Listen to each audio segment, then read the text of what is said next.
Bienvenue du côté de chez Sam.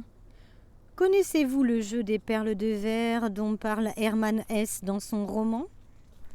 À l'origine, le jeu naît en même temps en Angleterre et en Allemagne.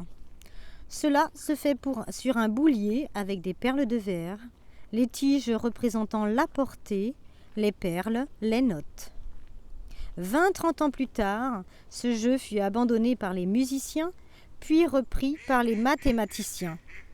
Toutes les disciplines utilisent le jeu, mais il faut attendre un siècle pour que chacun utilise un langage universel.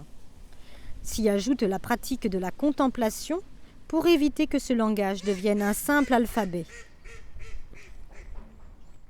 À 12-13 ans, Joseph Vallet rencontre le maître de la musique sur la recommandation de son professeur de musique. C'est ainsi qu'il se retrouve inscrit sur la liste appelée Livre d'or. Joseph est donc admis dans l'élite et est envoyé à l'école des Fresnes dans la cité scolaire de Castaly.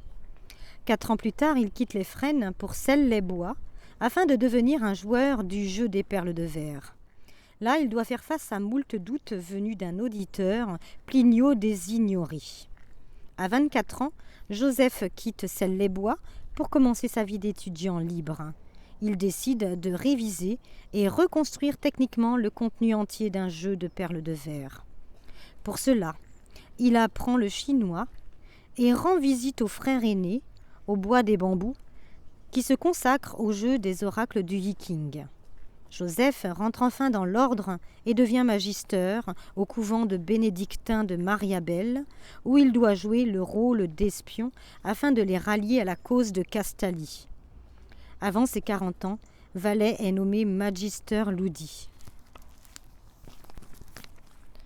Un roman d'anticipation captivant, même si on y trouve quelques longueurs. Toutefois, la lecture en est facilitée par un style fluide.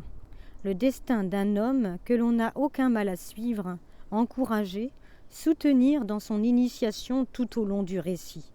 Des doutes, des angoisses, ce qui fait de nous des humains, des choix à faire, des refus à opposer. La vie en somme.